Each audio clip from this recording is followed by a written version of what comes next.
Sometimes the satire like websites are hilarious.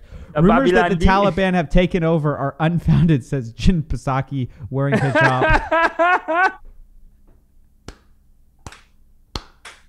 Did you see that one lady? She's like standing in front of the Taliban in like the full hijab, and she's like, "Yeah, they're shouting death to America, but they seem really peaceful." No, who said that? Someone said that. That's so funny. Reporter. She goes, "Dude, they're shouting death to America, but they sure seem nice." I saw a white reporter, a white woman reporter there. And I'm like, what are you doing? Get out! Like, dude, I'm like, that's too cocky. They're still there. The reporters are still there reporting like it's all safe. Too much. But they must be near some army people. That's the only way, man. It seems rocking. It seems like they're ripping over there. They don't care. Who are? The Taliban?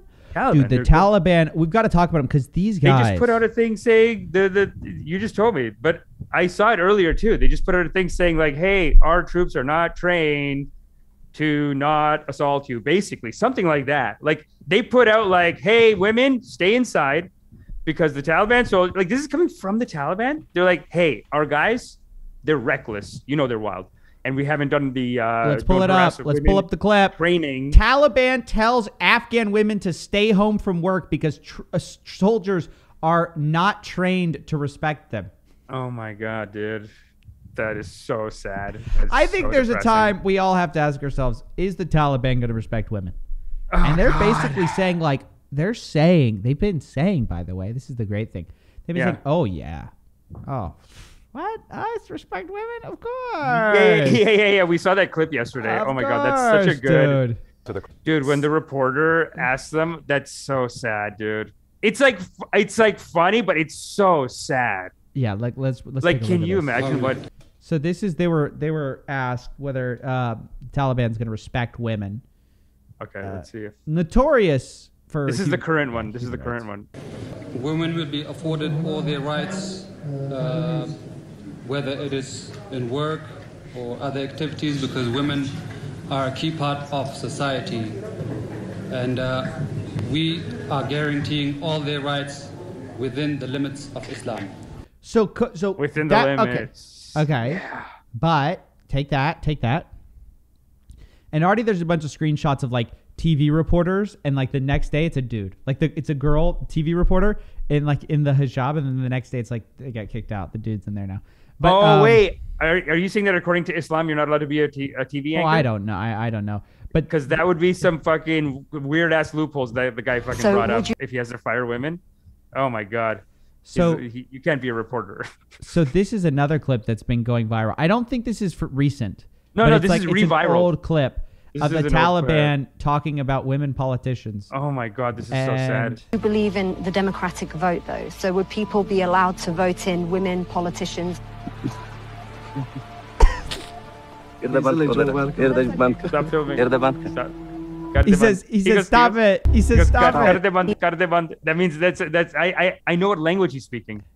Dude, this is like my uncles took over a country. It's so hick. It is such like Indian hick dad. But like, because genetically it's the same, like similar, I feel like. Well, let's watch that again, because I love the response. It's so natural. So would you believe in the democratic vote, though? So would people be allowed to vote in women politicians? It's not He goes, stop filming. Dude, he's basically like, yo, which one of you guys pranked me? You guys said women get votes? Like, it's like, what is...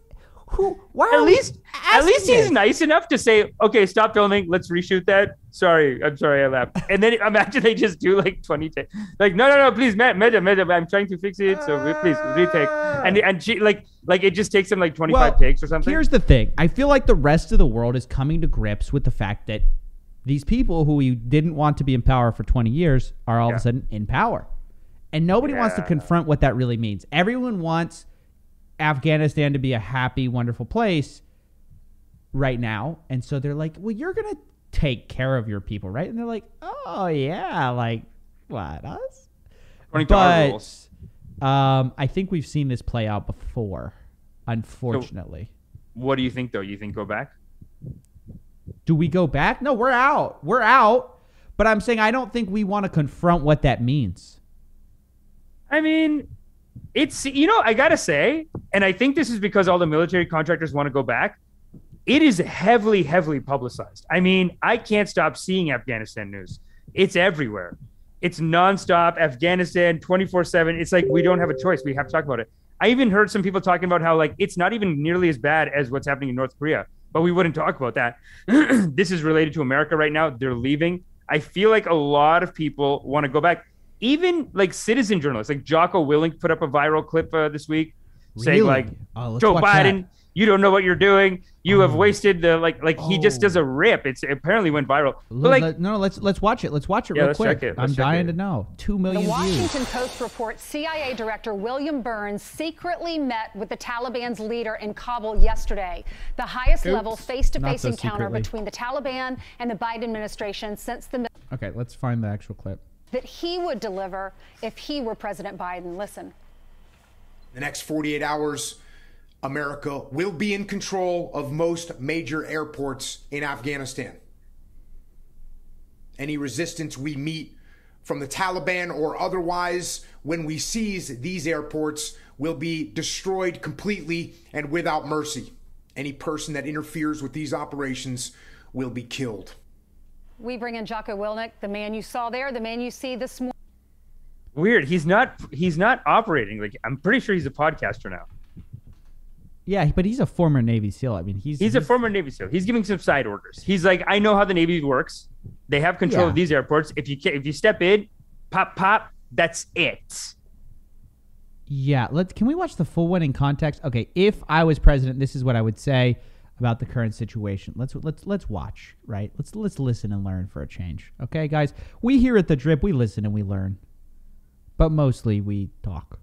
I wanted to give you an update on the current situation in Afghanistan. As you know, we were set to leave Afghanistan this month, and as we began the final drawdown, I made some critical errors. Namely, I underestimated the strength of the Taliban, and I overestimated the strength and capability of the friendly Afghan forces. Oh, so he's speaking like as if he's Biden. He's Biden, yeah. It's basically what Biden should have done. Due to my mistake, the Taliban has taken control of Afghanistan. There are reports now that ISIS and Al-Qaeda are working alongside them. Unfortunately, there are tens of thousands of Americans on the ground there, as well as friends and allies of America on the ground. And these people, Americans and our allies, are all stranded. And that is my fault. But they will not be stranded for long. In the next 48 hours, America will be in control. Don't you always find it a little... Like, everyone does kind of like to chip in from the sidelines and be like, this is what I would do if I was president. And he does have, like, the right to say it a little... Like, not even a little bit. He's decorated, for sure, he's legit. Yeah. But it is kind of funny to me, like, that people always go like, yeah, if I was president, if I was president, I'd be like, yo, that was all my fault, but here's how we're going to change it. 48 hours. Like, I don't think Joe Biden probably could get people out in 48 hours. I don't think that was, like, on his options, and he's like, nah, I don't want to do that. I'd rather do this. Like, little... Yeah. I don't know. That's a big political mess. That's my guess. I'm not in power, so I don't know what it looks like from the big oak table or whatever, the Oval Office. But I do think it's funny, like, you just give yourself a noir background, and all of a sudden you're like, you're calling the shots, dude. That's it. Okay. Anyways, I said, he's more qualified than I am. He's more qualified to chip. I'm going to chip about his chip, though. That's all I'm saying. That's great. Hey, can I play Jocko Willink? If I was Jocko Willink, can I do that? Do it. So if I was Jocko Willink, here's what I would say about if I were Joe Biden. I shouldn't be making this Instagram post. Yeah. I am not appraised of the entire situation. And even though I have a lot of knowledge, I shouldn't chip in where I really don't know what's going on. I don't have the full power. There you go. That's my chip in. And then you guys can chip in on that. You guys can go, Steven, what the hell are you talking about? No, I'll give you a chip in. I'll give you a terrible chip in, and you're going to hate me for saying this. But I'm not very. I don't think his service is so great. First of all, it's in the Iraq War. I mean, the Iraq War was already a mess. How dare you? How dare you disrespect He had this issues, man? dude. How he had dare issues. You? How dare they you? killed a friendly fire, and it's in his book. I mean, look, man, whatever. I'm chipping in. I don't think he's the most qualified guy. I think he's a great podcaster. He knows how to get hits on the podcast. But like, what's this book? If you read his book, it's basically like one of my guys killed like a friendly Iraqis, like whatever. Killed someone, and then I took full responsibility and I got him off the hook. Like, that's what the book is, but the way he frames it is like, I took full responsibility for he was my kid, and I said no. I'm sure it's very. Look, I'm not trying to dump on. I actually like Jocko Willink. I don't want to. I do like Jocko Willink's like motivational speeches. I think they're tight. I do think his motivational speeches are tight. I just don't know about his military. I don't know. I'm sure he's very qualified. I'm sure he's great. I'm sure he's great. I'm just saying he doesn't know what it's like from 10,000 feet, like at the president level. I just love how people go like, here's what I would do, dude. I would just say, guys, we're gonna get them all out 24 hours. Okay, so but actually, and not to sidetrack us any more than we're already sidetracked. Have you heard this guy's motivational speeches? They're tight. They're so tight. They're incredible. His motivational speeches are tight for sure. He goes, basically, this motivational speech is anything happens, good. That's what you respond, good. But the way he says it, yeah. One of my that's why I feel like he wasn't good in the military. Guys that work for me. He would call me up or pull me aside with some major problem, some issue that was going on, and he'd say, "Boss, we got this and that." This is what he does. This guy's Navy SEAL turned. I want all Navy SEALs to stop what they're doing, and all of them are motivational speakers now. I think that's what we really need. He rips. We just need motivational speakers. But don't you find that people who become motivational speakers are never good at their actual job? Like, I find that those who are good do, those who can do, those who can't teach. So when you start going over into this realm, it's always like people that I'm like, oh, this guy rips. And then you look into it and you're like, oh, okay, well. Like, he's only, like, the success has all been on ripping. It hasn't been on executing on a real project. But I don't know. Maybe I'm wrong. Maybe it's yeah. to say that. Well, I know that from experience. Don't you find motivational people? I rip. No, but not motivational speeches. Like, you wouldn't rip motivational speeches. I could give a motivational speech. People would have to set you up. They'd have to be like, hey, things go bad. Yeah. Good. The other thing. Hold on. Let's listen to it. We're so sidetracked. It is good. Good. And fine. Hey. Oh my God. Your dad died? Good. He is all about suffering. These guys are masters of suffering. This advice sounds epic until you actually start applying some really dark things to it. You're like, actually not that good. Actually, bad things happen. Not good. Finally, one day he was telling me about some issue that he was having, some problem, and he said, I already know what you're going to say. And I said, well, what am I going to say? He said, you're going to say good. That makes it sound so awesome. He said, that's what you always say. When something is wrong and going bad, you always just look at me and say good. And I said, well, yeah. When things are going bad, there's going to be some good that's going to come from it. What, your whole family just got bombed? Good. Didn't get the new high-speed gear we wanted? Good. Didn't get promoted? Good. Not good. More time to get better. Oh, mission got canceled? Good. We can focus on another one. Didn't get funded. Didn't get the job you wanted. Got injured. Sprained my ankle. Got tapped out? Good. Got beat? Good. You learned. Wow. Hey. This is a ashram of suffering. He has some kind of a suffering ashram. Yeah, he's kind of got the same thing like David Goggins is going. Like, no matter what happens, good. Good. Dude, good. Good. Good. Hey, yeah, David Goggins like, I broke the bones in my feet. Good. Keep running. You know what? I feel like people like this probably couldn't enjoy a beach. Yeah. Like, they couldn't enjoy it when it's good because they'd want to suffer. They'd be it's good. That's the only thing they don't enjoy. They go, oh, this is bad. Yeah. If I got the job I wanted, I can't get better. If I got the promotion I wanted, I can't do this or that. Good. Good, dude. I like Jocko. I'm just going to say that right now. I love Jocko. You're alleging a lot of crazy things, but he's a chipper. Well, that's cool. Look, that's good. Dude, somebody said in chat, didn't save the kids. Good. Good. Yo, that's our new thing, dude. Our new thing in chat, guys. Hey, something bad happened? Good. Anything happened? Good. No, he's saying good. There's more suffering from the Buddha. Unexpected problems? I get this. It's very kind. Good. We have the opportunity to figure out a solution. And become That's more powerful. When things are going bad, don't get all bummed out. Don't get startled. Don't get frustrated. Why do they put the night vision sound? Music. This is so tight, though. This is great. This is a guided meditation. Guided meditation, suffering from the Buddha. Thank you. Oh my gosh, dude! Can There's you imagine? people like that. Can you imagine, like, what if Jocko's the kind of guy who he stubs his toe and he like starts crying?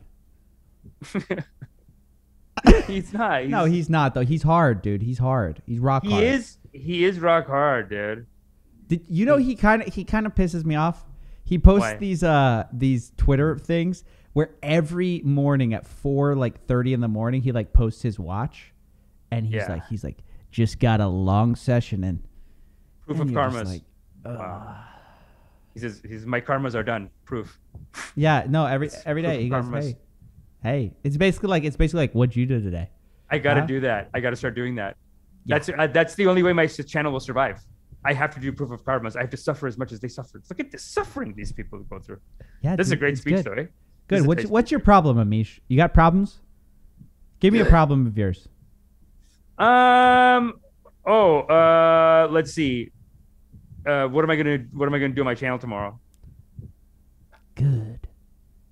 Yeah. That's not really a problem. That's a question. But so you messed it up, but that's okay. No, so people are funny in chat. Cancer? Good.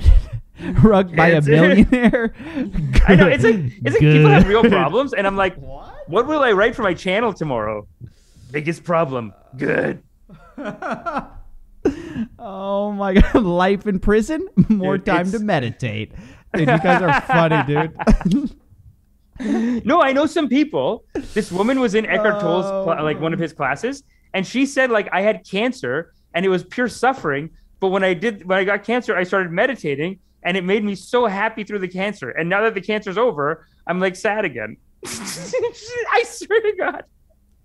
She's telling Eckhart Tolle. It's in one of these YouTube videos. I gotta find it. I'll never find it though. He should have said good. He said he said yes, that's very common. What? Because you know why? Because the suffering gives you joy after a while. Oh, that's what Jocko says too. Jocko says if you preemptively suffer, you become so powerful that any little thing will give you joy. It's like remember I told you the Vietnamese soldiers? They're suffering for weeks at a time. Yeah. They take a sip of water, dude. Orgasm. It's a nut, bro. It's a nut. This guy's nutting all day. If any stimulus hits him, he's like, and then he puts it back in. This podcast has gone off the rails. More suffering. Wait. I'm gonna take us from way off track. First of all, we got off track, and to that I say, good. Jocko. But good. But what's off track? This is a topic. This is a good topic. He's a great Babaji in the culture. Jocko nutting at any form of stimulus is not a great topic. Thanks. Jocko in general. You want to cut out the nut? Cut it out. Cut it out, dude. This is YouTube here, guys. What? Is nutting not allowed? Baby time. No, you can't say that. Demonetized. You're done. But the people need to know the revelation you'll have. Okay. It's that joyful, Stephen. You'll become one with God. If you suffer, how do you say you become one with God? Yes, the suffering brings you one with God. That's what it is. Oh my God. That's what he's teaching. I feel like you've listened to too much Jocko Willink. You always just look at me and say, what do you mean? good. I just listened to this clip that you brought up. And I said, well, yeah. When oh man, that drop is hot. Hey, off topic. But no, wait. Off topic. Good. I want to go back to the Taliban. Let's go back to Taliban. There's no limits. Whatever you want, it's fine. Taliban won't respect women. Let's go back. No. They'll do the cut. Hey, Taliban won't respect women. Good.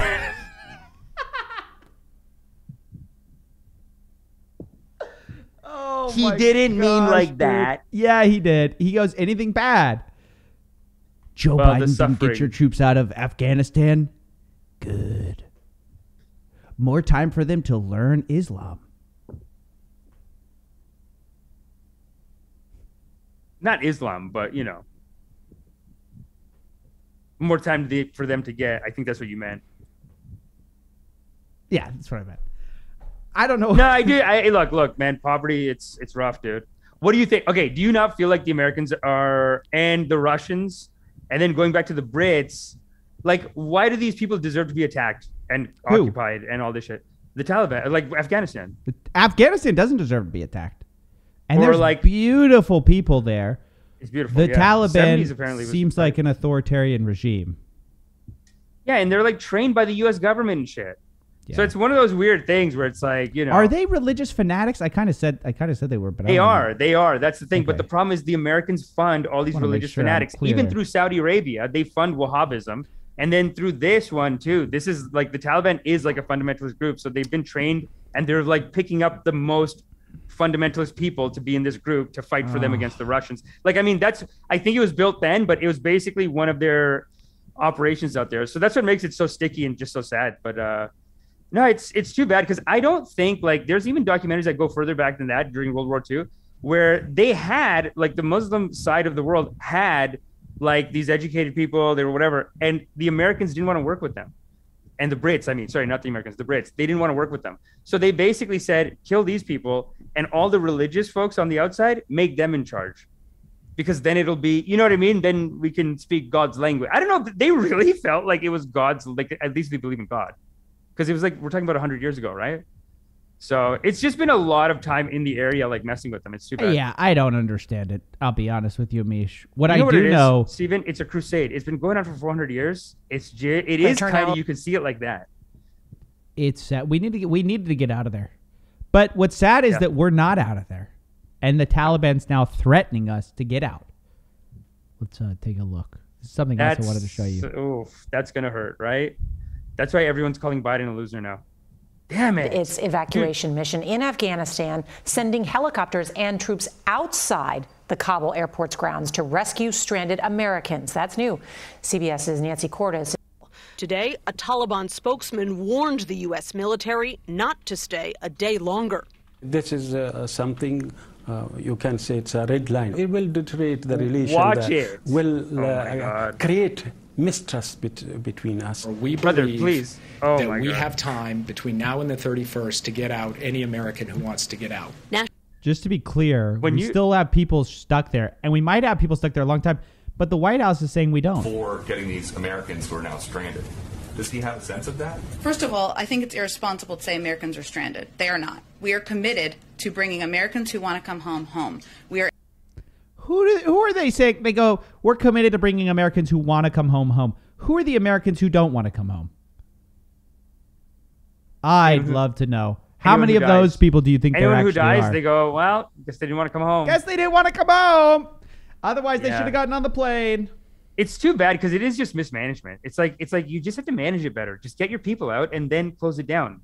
But they didn't realize it would happen. Did you ever see like Veep? It was a show.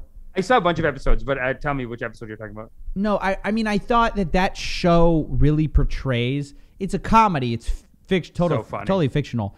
Yeah. But the whole idea is that the White House isn't this buttoned up, really competent place, but rather it's a series of power-hungry, money-grabbing, selfish, incompetent people struggling to keep a country afloat. And what's funny is a lot of people inside the White House have now said, like, yeah, that's kind of true. Like, that is, like, sort of the way it is. You guys portrayed it pretty accurately. And so I, like, wonder how this Afghanistan situation is going down. I bet there's a bunch of backstabbing, a bunch of this is this guy's fault, etc. Like, I'm sure, like, it's a total mess.